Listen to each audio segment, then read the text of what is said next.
Lucas 16, versos 19 ao 31, o subtítulo O Rico e o Lázaro, e nós vamos manter esse título. Eu peço que acompanhem a leitura comigo. Então, Lucas 16, do verso 19, diz assim: Havia um homem rico que se vestia de púrpura e de linho fino e vivia no luxo todos os dias. Diante do seu portão fora deixado um mendigo chamado Lázaro, coberto de chagas. Este ansiava comer o que caía na mesa do rico. Em vez disso, os cães vinham lamber suas feridas. Chegou o dia em que o mendigo morreu. Anjos o levaram para junto de Abraão. O rico também morreu e foi sepultado. No Hades, onde estava sendo atormentado, ele olhou para cima e viu Abraão de longe, Lázaro ao seu lado. Então chamou: Pai Abraão, tem misericórdia de mim e manda que Lázaro molhe a ponta do dedo na água e refresque a minha língua, porque estou sofrendo muito neste fogo. Mas Abraão respondeu: Filho, lembre-se que durante a sua vida você recebeu coisas boas, enquanto que Lázaro recebeu coisas más. Agora, porém, ele está sendo consolado aqui, você está em sofrimento. E além disso, entre vocês e nós há um grande abismo, de forma que desejam passar para do nosso lado para o seu, do seu para o nosso, não conseguem. Ele respondeu: Então eu lhe suplico, pai, manda Lázaro ir à casa de meu pai, pois tenho 5 irmãos. Deixa que ele os avise, a fim de que eles não venham também parar neste lugar de tormento. Abraão respondeu: Eles têm Moisés e os profetas, que os ouçam. Não, pai Abraão, disse ele, mas se alguém dentre os mortos fosse até eles, eles se arrependeriam. Abraão respondeu: Se não ouvem a Moisés e aos profetas, poucos se deixarão convencer, ainda que ressuscite alguém dentre os mortos. Essa passagem, ela é uma passagem bem simples e ela é bem clara em seu propósito. Porque, como tantas outras que nós vimos e vamos ver ainda, Jesus, ele usa de uma técnica aqui de contrastes e comparações. Isso fica mais palpável para a gente, a narrativa, de uma forma mais ilustrada. Entretanto, a omissão da interpretação desse texto fora do contexto e da luz das Escrituras pode levar a interpretações bem precipitadas e errôneas acerca daquilo que Cristo realmente gostaria de dizer sobre. Então é essencial a gente estar analisando de forma calma e minuciosa cada versículo, e nós faremos isso. Começamos então, primeiro pelos versos do 19 ao 21. Havia um homem rico que se vestia de púrpura e linho fino, em algumas versões está linho finíssimo, né? Vivia no luxo todos os dias. Diante do seu portão fora deixado um mendigo chamado Lázaro, coberto de chagas, e este ansiava comer do que caía da mesa do rico, mas, em vez disso, os cães vinham lamber as suas feridas. A primeira coisa que nós devemos analisar, quando nós pegamos um texto e queremos ser fidedignos a ele dentro do contexto, é analisar justamente a história, né, o período em que se passa e o que acontecia ali com aquelas pessoas. Aqui, já de cara, nós vemos o primeiro contraste, então, que Jesus apresenta entre a riqueza e a pobreza. Então, existia um homem muito rico, nós vamos analisar porque muito rico, e existia um homem na miséria, ok? O que é importante nós sabermos sobre a cultura e o contexto que essas pessoas que estavam ouvindo acreditavam? Naquela época, tinha-se uma visão de que os ricos, as pessoas prósperas financeiramente, eram aquelas pessoas que eram ajudadas por Deus, que eram abençoadas por Deus. E, em contrapartida, Lázaro, né, os pobres, eles eram marginalizados e vistos consequentemente com desprezo. E aí Jesus, ele utiliza essa dicotomia justamente para questionar essa percepção e mostrar como ela estava equivocada, como ela não era bem assim. Por quê? Essa é acredito que a única, não sei, mas acredito que é a única passagem em que Jesus dá nome ao personagem. Só que nós temos 2 personagens aqui. E só um é nomeado, que é o Lázaro. E Lázaro significa literalmente aquele a quem Deus ajuda. E ao rico nem era nomeado, nem foi dado o nome pelo próprio Cristo. E aí, já Conseguem perceber a jogada que Cristo está trazendo aqui? Ou seja, para aqueles ouvintes, a riqueza era sinônimo de que Deus estava abençoando. Mas aí ele diz que o pobre chamava Lázaro, e Lázaro significa quem Deus abençoa. Então ele já está trazendo uma reflexão de que não era bem por aí que as coisas funcionavam. Existe também essa ênfase, né, nas vestes luxuosas do rico. E aí isso também é importante a gente se ater, porque esse detalhe não está descrito aqui por Jesus à toa. Essa questão da vida luxuosa do rico, ela evidencia uma vida de excesso e autoindulgência. Por quê? Em Lucas, então, no verso 19, vai dizer que essa veste dele era de púrpura e linho fino. E a púrpura, naquela época, ela era um sinal de status elevadíssimo, porque era uma cor muito cara e muito rara. Então, só a elite e a realeza possuíam vestes tingidas, né, com essa cor. Então, quando Jesus está dizendo que este homem ele era rico, era uma riqueza em que ele esbanjava para todos quanto pudessem ver essa riqueza que ele possuía. Ah, mas até aí tudo bem, qual que é o problema? Se ele tinha o dinheiro e ele tinha os recursos, e a vida era dele, o dinheiro era dele, ele poderia usar como ele bem entendesse, óbvio. Mas a questão é outra, a autoindulgência. E aí, no verso seguinte, Jesus já diz que diante do portão deste homem extremamente rico, que esbanjava, né, uma riqueza, tinha sido deixado um homem que estava não só na pobreza, mas na miséria. Porém, esse homem ele não foi ajudado. E o que acontece? Na Palestina do primeiro século, não haviam hospitais e não havia serviço social. Então, não havia auxílio gás, não havia nenhum tipo de auxílio ali do governo para as pessoas miseráveis, né, abaixo ali no nível de pobreza. Então, quando uma pessoa ficava doente, e uma doença que não era tratável à época, e isso a levava à marginalidade, aqueles que estavam em volta, o que eles tentavam fazer para socorrer essa pessoa? Colocavam ela à porta das pessoas mais ricas, ou em alguns lugares em que elas pudessem mendigar pelo menos o alimento de cada dia. Então, isso era cultural. E era também socialmente esperado que as pessoas que possuíam riquezas de forma exacerbada ajudassem aquela pessoa em necessidade. Era meio que algo automático, tipo assim, a gente colocou o cara aqui, ele não tem o que comer, e você veste linho, você veste vestes de púrpura. Então, ao menos ali, um pão dá para você auxiliar ele, dá para você socorrer e prestar essa assistência. Isso era socialmente esperado pela cultura da época. Mas nós vemos que no verso seguinte, não é isso que acontece, né? Então, não diz que o rico não ajuda, mas isso, por inferência, fica nítido quando diz que Lázaro, ele almejava pelo menos as migalhas que caía, mas logo em seguida escreve, em vez disso, ou seja, ao invés dele conseguir ao menos as migalhas, vinham os cães e lambiam suas feridas. Então, a questão aqui não é a riqueza em si, mas é o que esse rico fazia com suas riquezas.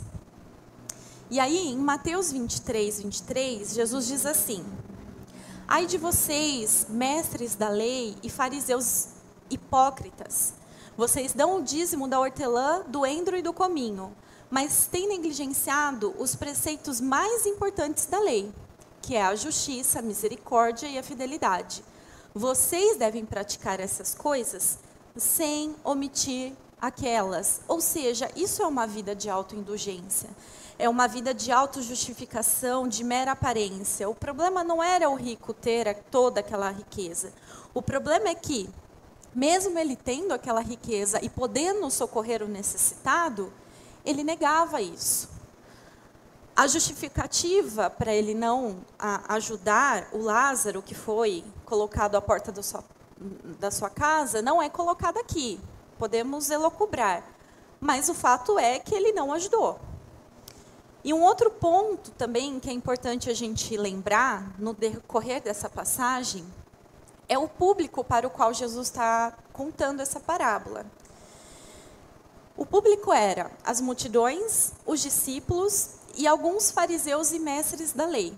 E a estes últimos, Jesus estava direcionando especificamente as 3 últimas parábolas que antecedem essa, que foi a parábola da ovelha perdida, a parábola da moeda perdida e a parábola do administrador astuto.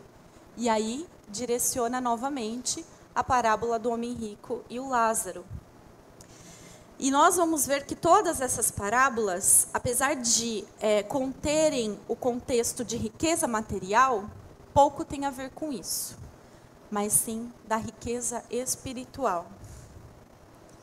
Uma interpretação precipitada que poderia ter desse trecho é de que o homem rico descrito na parábola é de fato alguém muito abençoado por Deus, já que ele se vestia vivia em luxo e era muito farto, enquanto Lázaro, o mendigo, parece ser completamente esquecido, sofrendo sem propósito e sem amparo.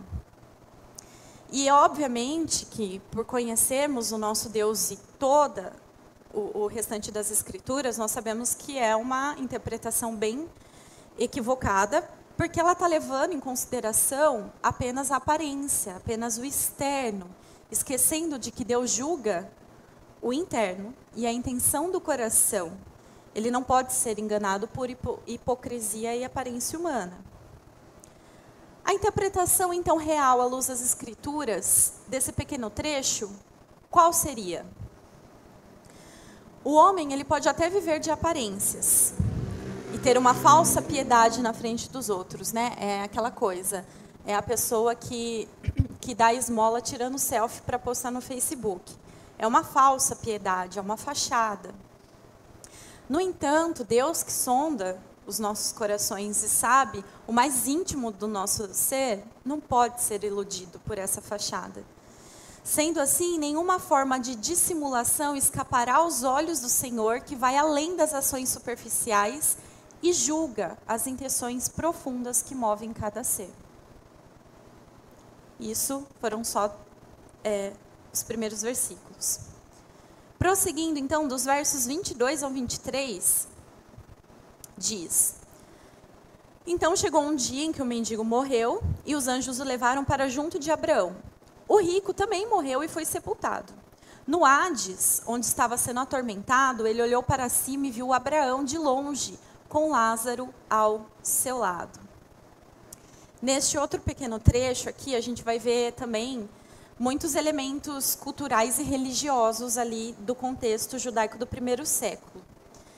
Então, primeiro que é importante da gente saber é que, nesse cenário, os judeus eles tinham uma expectativa e estudavam muito acerca da escatologia, ou seja, acerca do fim dos tempos. Como que seria o fim dos tempos? Como que seria a vida após a morte? Então, era um assunto de muito interesse e de uma expectativa muito grande para eles. E a gente vai ver que o plano de fundo dessa parábola, ela revela esses aspectos que eram importantes para os judeus da época. E aqui nós vemos já Jesus inserindo a figura de Abraão. O que Abraão significava para aqueles homens? Abraão era de extrema importância, porque ele foi o primeiro patriarca. O primeiro pacto de aliança salvífica foi feita por Deus com Abraão. E a promessa de que o Salvador viria de sua descendência. Ou seja, ali Jesus estava chamando atenções com figuras, com aspectos importantes para aquele povo, para trazer uma teologia correta daquilo que realmente existe acerca disso. Nesse trecho que a gente acabou de ler, existe outro contraste, que é o contraste da vida e o contraste da morte. Então, o texto ele vai falar que o rico ele era bem estimado pelos homens. Por quê? Porque ele teve até um sepultamento. Obviamente, primeiro porque ele era rico, mas ele foi sepultado. E Lázaro nem cita que ele teve um sepultamento. Provavelmente morreu assim, como um indigente, né? Mesmo porque ele não tinha dinheiro nenhum e ele era desprezado e marginalizado pelos outros.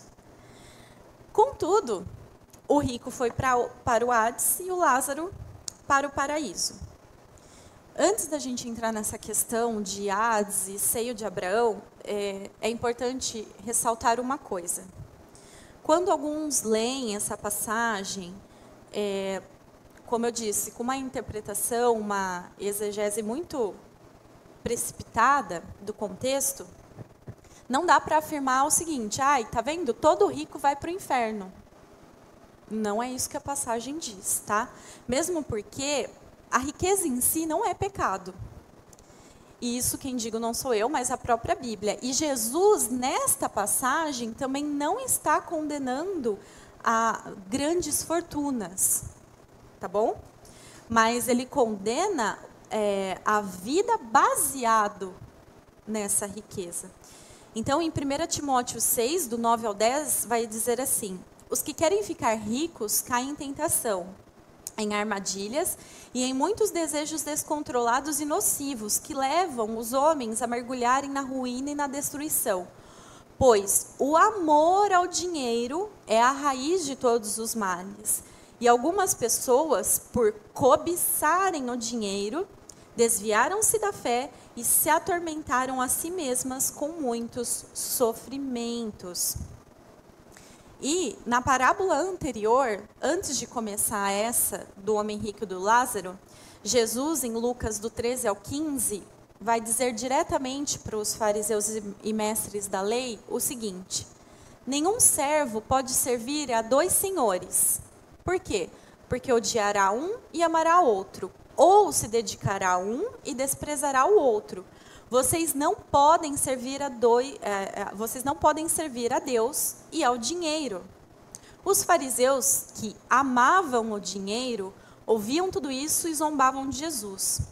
Então Jesus lhes disse: vocês são os que se justificam a si mesmos aos olhos dos homens, mas Deus conhece o coração de vocês. Aquilo que tem muito valor entre os homens é detestável aos olhos de Deus.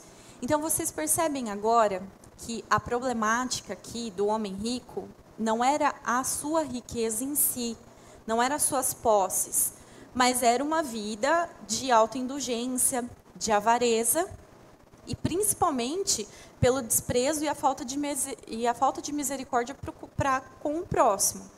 Então, o problema não é dinheiro, não tem problema nenhum você ser uma pessoa ambiciosa, você almejar coisas terrenas deste mundo, mesmo porque Deus nos concedeu elas. A questão é o propósito e a intenção pela qual você busca essas riquezas e a forma como você a usa para a honra e glória do Senhor. Ou não, né? Então, nós sabemos pelo contexto e até mesmo pelo texto que o homem rico, assim como os fariseus que estavam falando com Jesus naquele momento, eram homens que justificavam suas vidas impiedosas. Uma interpretação precipitada desse pequeno trecho poderia ser, como eu citei para vocês, que a riqueza é algo abominável aos olhos de Deus e, portanto, os ricos não entrarão nos céus. E quanto mais males e dificuldades passarmos nessa terra, maior será a nossa recompensa. Por isso, devemos abdicar de toda e qualquer ambição e nos desprender totalmente dos prazeres deste mundo. Não é isso que Jesus quis dizer. E a Bíblia ensina o oposto. E aí nós vamos ver no andar do estudo. A interpretação que nós podemos buscar à luz das Escrituras para esses versículos que lemos é que a riqueza não é sinônimo de perdição, assim como a pobreza não é sinônimo de piedade, e aí o oposto também se aplica, porque é possível encontrar indivíduos ricos que vivem com generosidade e pessoas em situação de pobreza que demonstram avareza e egoísmo. Então, o valor ali da pessoa não está determinado por sua condição física, mental, financeira, enfim. Mesmo porque, se nós lembrarmos ali de Davi, né, ele rei extremamente rico e ele foi considerado um homem segundo o coração de Deus. Jó, né, ele possuía riquezas em muitos sentidos. Não só posses, mas ele tinha filhos, ele tinha amigos, enfim.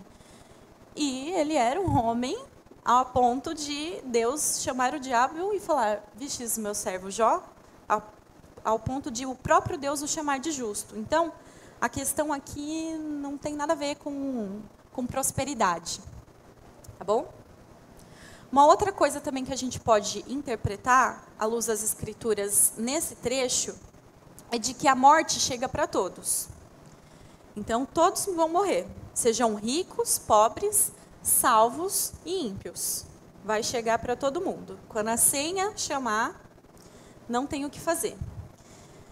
Ela também refuta a ideia de que morreu, acabou. Ou a noção de que o homem vive para o aqui e o agora. Então, aqui nós podemos usar bastante essa passagem, porque o próprio Cristo nos disse que a vida ela não vai terminar aqui. Então, existem consequências e existe uma vida, literalmente, pós a morte. Ela também rejeita a crença de reencarnações, né? Quando Abraão fala que não é possível que alguém volte, né? Elimina também a ideia de purgatório aqui nesse trecho. Por quê? Deixa muito claro que após a morte, o espírito do ser humano ou se encontra imediatamente no seio de Abraão, que é um sinônimo para paraíso, ou no Hades. Ou ele já está desfrutando da eternidade previamente com Deus, ou ele já está sabendo e já está desfrutando do seu tormento eterno. Então não tem um meio termo, não tem o tipo assim, a pessoa ela peca desenfreadamente, mas não dá nada, porque mesmo que exista céu e inferno, eu não sou uma pessoa tão ruim. Eu morro, fico no purgatório um tempinho ali, né, e depois eu vou para o céu. Não vai rolar. Então, não existe isso. Ou é um, ou é outro. Ou seja, o seio de Abraão, que é o paraíso, é um local de espera para aqueles que herdarão o céu. E o Hades é o destino temporário daqueles que aguardam o julgamento que os levará ao inferno. E aí aqui, já prevendo que poderia ficar essa dúvida, que na minha mente também sempre teve, por que essa distinção entre céu e inferno, seio de Abraão e Hades, essas pessoas morreram, então Jesus está falando que a gente morre e já vai diretamente para o céu, e o homem já diretamente para o inferno, mas então se vai para o inferno já foi inaugurado, o diabo ele vai depois, parece meio confuso, né? Mas a questão que nós sempre falamos aqui é por uma pobreza de tradução para a nossa língua. Então, eu acho que eu trouxe na tela para vocês, né? Vamos lá, uma explicação bem simplista e bem rápida para conseguir trazer para vocês o entendimento acerca disso. Existe sim uma distinção entre céu e inferno, paraíso e Hades, tá? Então, nas escrituras hebraicas, a palavra usada para descrever o reino dos mortos é Sheol. E essa palavra Sheol, ela significa o lugar dos mortos, ou mansão dos mortos, ou seja, todos que morrem vão para o Sheol, sejam salvos ou não salvos. Sheol é um lugar, é como se fosse uma mansão. Só que dentro do Sheol, existe, vamos dizer assim, salas de espera. Especificamente 2 salas de espera. Uma sala de espera se chama Hades, e a outra, seio de Abraão, ou paraíso, como vocês quiserem colocar. E aí, existe uma outra palavra grega também, para inferno, que denota Hades. Então, a Bíblia vai fazendo essa distinção. Então, nós morremos, vamos para esse local de espera. Só que mesmo nesse local de espera, aguardando, aqueles que vão para o céu já têm ciência que vão para o céu. E aqueles que vão para o inferno também já estão sofrendo porque sabem que vão para o inferno. Então não é como se eles estivessem esperando ansiosamente para o juízo final, na dúvida. Será que eu vou para o céu ou será que eu vou para o inferno? Será que eu realmente fui salvo ou será que eu não fui salvo? Não, vai ser nítido. Eles saberão disso. Por causa dessas duas salas separadas. Então, os salvos que estarão nos céus, no novo céu e na nova terra, eles estarão juntos num lugar, e aqueles condenados para o inferno estarão no outro local, dentro dessa mesma mansão. Espero que tenha ficado um pouco claro. Se vocês tiverem dúvida, podem levantar a mão. Tem também uma outra palavra aí, nas traduções, que é lago de fogo. E o lago de fogo, ele só é mencionado em Apocalipse, que é em Apocalipse 19:20, no 20:10, no 14:15. E aí sim, esse lago de fogo é o que nós chamamos como inferno, né, na língua portuguesa. Então, é a morada final daqueles que estavam no Hades. Então, o lago de fogo, quando dito em Apocalipse, é a morada final, onde será lançado o Hades. Será lançado tanto os seres angélicos quanto os humanos, está em Mateus 25:41. Apocalipse 20, do 13 ao 14, só para vocês terem noção do que eu estou dizendo, vai dizer o seguinte: o mar entregou os mortos que nele havia, e a morte e o Hades entregaram os mortos que neles havia, e cada um foi julgado de acordo com o que tinha feito. Então a morte e o Hades foram lançados no lago de fogo. O lago de fogo é a segunda morte. E os salvos vão para o céu, a nova morada, e lá habitarão com o Senhor por toda a eternidade. Ficou claro? Ou mais confuso? Ok? Ou seja, quando morremos, justos e injustos vão para a mansão dos mortos, que é o Sheol. Contudo, nesse lugar de espera já existe ali a divisão e o entendimento claro daquilo que você está aguardando para o dia do juízo final. Então, vamos prosseguir para os versos, os últimos, né? Do 24 ao 31, que vai dizer, o rico, né? Então, chamou: Pai Abraão, tem misericórdia de mim e manda que Lázaro molhe a ponta do dedo na água e refresque a minha língua, porque estou sofrendo muito neste fogo. Mas Abraão respondeu: Filho, lembre-se que durante a sua vida você recebeu coisas boas, enquanto que Lázaro recebeu coisas más. Agora, porém, ele está sendo consolado e você está em sofrimento. E além disso, entre vocês e nós, há um grande abismo. Ou seja, fazendo referência de novo a essa mansão, de que eles estão literalmente no mesmo lugar, mas em alas separadas. Há um grande abismo, de forma que os que desejam passar para o nosso lado, do nosso lado para o seu e do seu para o nosso, não conseguem. Ele respondeu: Então eu lhe suplico, pai, manda Lázaro ir à casa de meu pai, pois tenho 5 irmãos. Deixa que ele os avise, a fim de que eles não venham também parar neste lugar de tormento. Abraão respondeu: Eles têm Moisés e os profetas, que os ouçam. Não, pai Abraão, disse ele, mas se alguém dentre os mortos fosse até eles, eles se arrependeriam. Abraão respondeu: Se não ouvem a Moisés e aos profetas, tampouco se deixarão convencer, ainda que ressuscite alguém dentre os mortos. Então, no contexto histórico também, para a gente conseguir ter uma interpretação correta à luz das Escrituras, é importante nós lembrarmos que os judeus, eles aguardavam um Messias com características moldadas por expectativas próprias deles. Então, essas características eram de um Messias que iria ser um rei, um governante, ou um guerrilheiro que destronaria o Império Romano à força e restauraria a nação de Israel. Só que ao se depararem com Jesus, que era o oposto dessa expectativa, né, que eles almejavam, frustrados, eles rejeitaram completamente e se recusavam a ouvir Jesus como sendo o Messias e o próprio Deus. Então, eles ainda aguardavam, né, numa visão de que quando o Messias viesse, ia ser algo muito extraordinário e grandioso, e eles estavam incapazes de reconhecer o verdadeiro Senhor diante deles. Isso é importante a gente lembrar. Por quê? Uma interpretação precipitada do último trecho. Que quanto maior o sofrimento e a pobreza de uma pessoa na terra, maior é a recompensa nos céus. Em contrapartida, aqueles que têm muitas bênçãos e riquezas e pouco sofrimento são salvos. Como a gente já discutiu sobre isso, não é verdade, não é a bênção do Senhor e a salvação de Deus, ela não depende de nós, somente do Senhor. E ser próspero ou não, ter saúde ou não, não é sinônimo de bênção. E isso eu vou deixar para a gente discutir no final.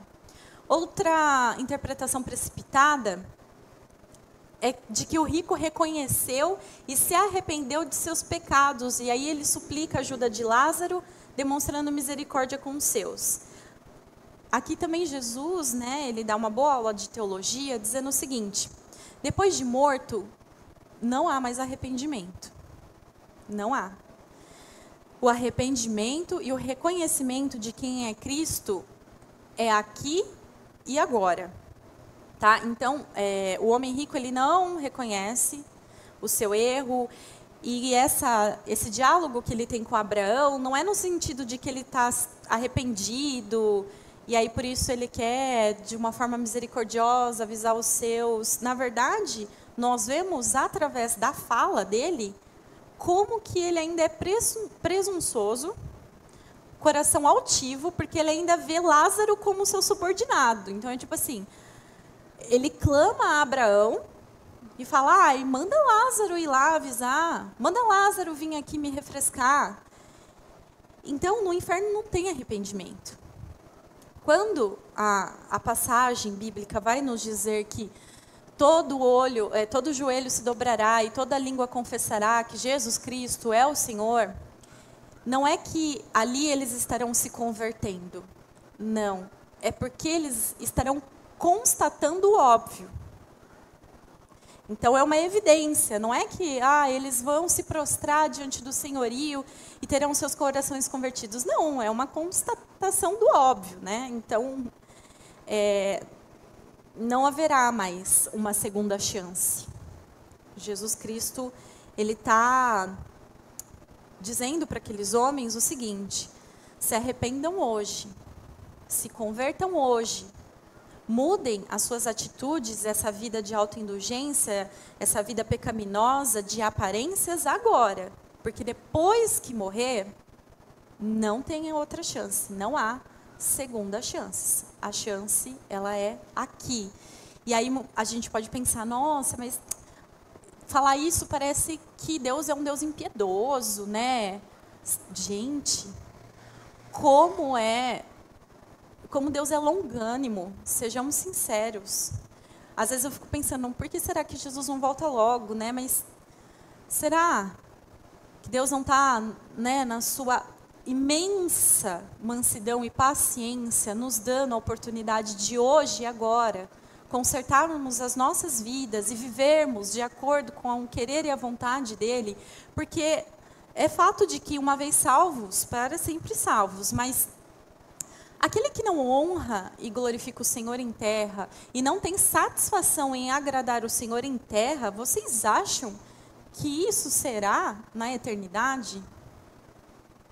Eu não creio dessa forma. Então esse é um ensinamento aqui teológico de Cristo, de que não há uma segunda chance. O momento de se arrepender é hoje. Qual é a interpretação, então, que a gente pode fazer à luz das Escrituras? Novamente, aquele que não se arrepende em vida, não se arrependerá após a morte. E aqueles que desejam ouvir a voz de Deus, né? Porque tem aquele trecho que ele diz, o homem rico diz: olha, pede para o Lázaro descer e falar com os meus irmãos, porque se aparecer, né, sei lá, alguém do além, eles ouvem. Não esperem algo extraordinário ou miraculoso para ouvir a voz de Deus, porque a voz de Deus ela já ressoa em nossos ouvidos se nós a buscarmos. Ele já deixou tudo o que a gente precisa saber. Toda a revelação de Deus em nossas vidas está na Bíblia. Então, não devemos buscar no misticismo, porque não há vozes que sussurram ou revelações diferentes daquilo que já nos foi dado. O que nós precisamos saber acerca de Deus e como devemos ser para o louvor e glória do nome dele, já nos foi dado. Quer ouvir a Deus? Quer convencer um amigo, um parente a aceitar Jesus, a reconhecer os seus pecados? Use a Bíblia. Tá? Não precisa evocar espíritos, porque não vai ser de nenhuma serventia. E o que é importante e o que provém de Deus já está nas nossas mãos. Por isso que o crente, ele não deve basear sua vida em sensacionalismo ou comoção gospel, mas sim numa fé sólida e fundamentada nas Escrituras. No último versículo 31, quando Abraão responde: se não ouvem a Moisés e aos profetas, tampouco se deixarão convencer, ainda que ressuscite alguém dentre os mortos. E aí aqui há várias discussões, muitas posições teológicas. O pastor aqui já conversou sobre essa questão de que se é possível ou não alguém voltar dos mortos, a questão ali de Saul com Samuel, enfim. Ninguém aqui pode se levantar e querer ditar e limitar o poder de Deus e dizer o que Deus pode e não pode fazer. Deus pode todas as coisas. Se Ele quiser. O que Cristo, primeiramente, ensina é que não é a regra, em primeiro lugar.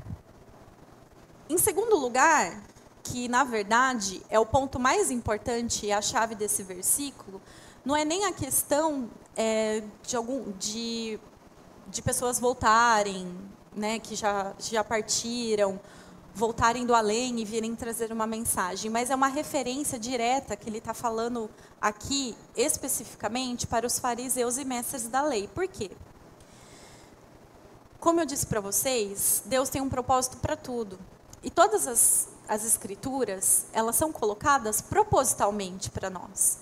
Quando Jesus dá o nome do personagem de Lázaro, além de mostrar que, apesar do que a cultura dizia, Deus o abençoava, mas também havia um outro Lázaro, naquela época, que ele era bem conhecido por todos, a quem Jesus tinha ressuscitado. E ainda assim, muitos não creram. O que Jesus estava querendo dizer? Ou seja, mesmo que alguém ressuscite, como ocorreu, né, e tiveram testemunhas oculares, ainda assim, o homem não se convenceu. Ou seja, não adianta clamar por milagres, por espetáculos, porque não é isso. Quem convence é o Espírito Santo de Deus, somente e apenas. E quem salva é a graça de Cristo Jesus derramado pelas nossas vidas. Não são as nossas obras e não é aquilo que a gente busca em si. Conclusão. Novamente, não há problema nenhum em ter dinheiro. O problema é o dinheiro te ter. Então, aqui fica muito claro que a verdadeira questão é o uso que nós fazemos com os recursos que Deus nos disponibiliza. E a falta de compaixão e misericórdia do homem com a sua avareza. E aí eu trago para aplicarmos na nossa vida. Vocês já pararam para pensar se vocês são pessoas generosas? Ou vocês retêm para si os recursos que Deus lhes concedeu? Se vocês tivessem uma quantia guardada no banco hoje, vamos supor, está sobrando essa quantia, mas ela está guardada ali para uma emergência, né, para uma necessidade futura, mas de repente apareceu um irmão, uma pessoa que ela necessita exatamente daquele valor que está na sua conta, incluindo centavos. É uma questão assim de necessidade. O dinheiro é seu, por direito, você faz dele o que você quiser, está guardado ali, mas tem uma pessoa que está necessitando dele. E aí? Você é uma pessoa que está disposta a abrir mão da segurança que você deposita falsamente em recursos humanos? Será que nós abrimos o bolso como deveríamos em prol do evangelho, da proclamação da palavra do nosso Senhor?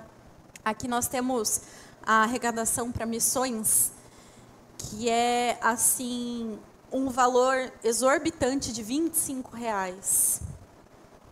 25, 30 por pessoa, R$25 por pessoa, né? Essa contribuição. Então, vejam, a questão não é o valor em si, mas é a importância que cada um dá às coisas. E aí Jesus, ele traz essa reflexão da inversão de valores do ser humano acerca das coisas da vida.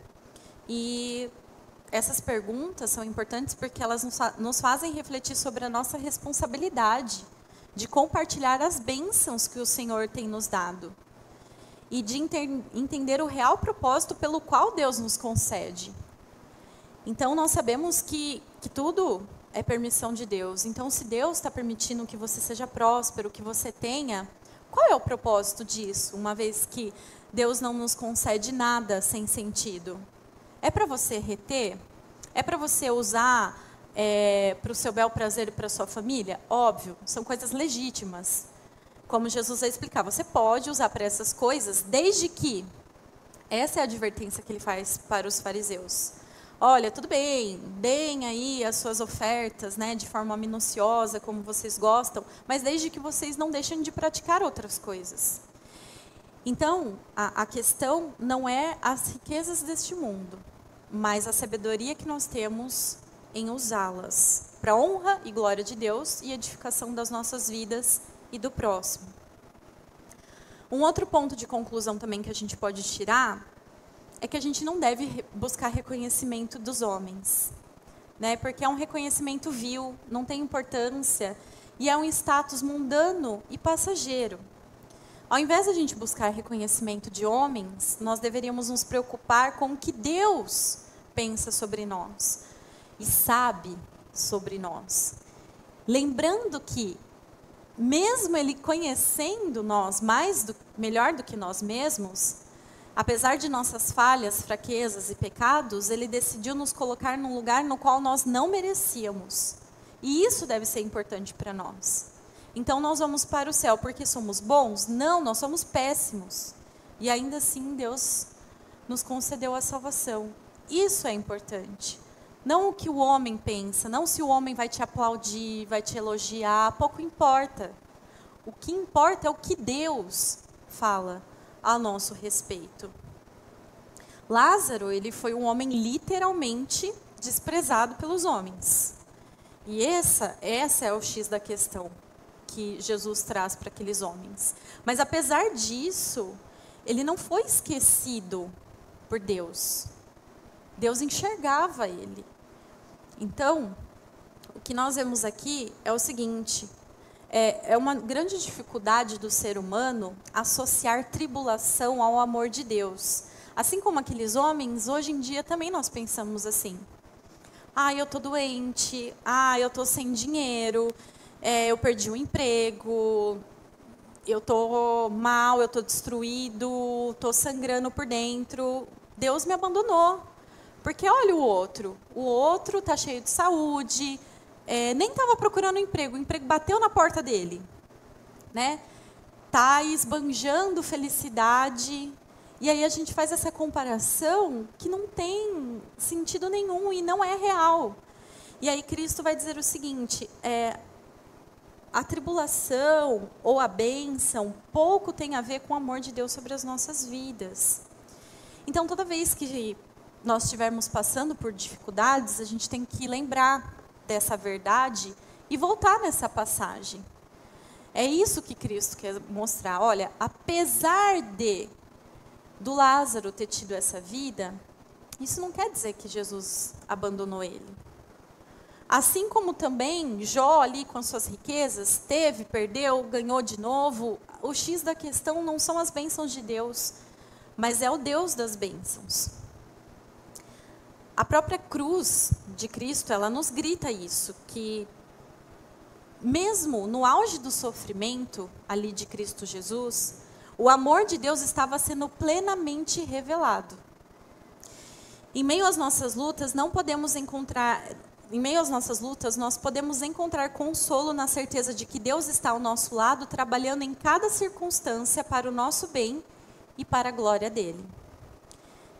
Tem uma poesia que eu vou ler para vocês, que também vai estar na tela, que é do cantor o Tiago dos Arrais, né? E ela traz muito essa reflexão, que eu acredito que todos nós temos um pouquinho, né, desse dilema em nossas vidas. E diz assim: todo ser humano nasce com a eternidade no coração e por isso anseia realizar grandes coisas. Nasce com uma sede por significado e propósito, mas nem sempre as respostas são certas, nem sempre entendemos os porquês. Queremos lutar na frente de batalhas, mas somos convocados a cantar de vitórias que nunca vimos e de que não participamos. Queremos ser honrados por grandes feitos, mas somos convocados a cuidar de jardins desconhecidos. Queremos ser livres para viver a vida com o que sempre sonhamos, mas somos convocados a proteger um portão que parece ter sido esquecido.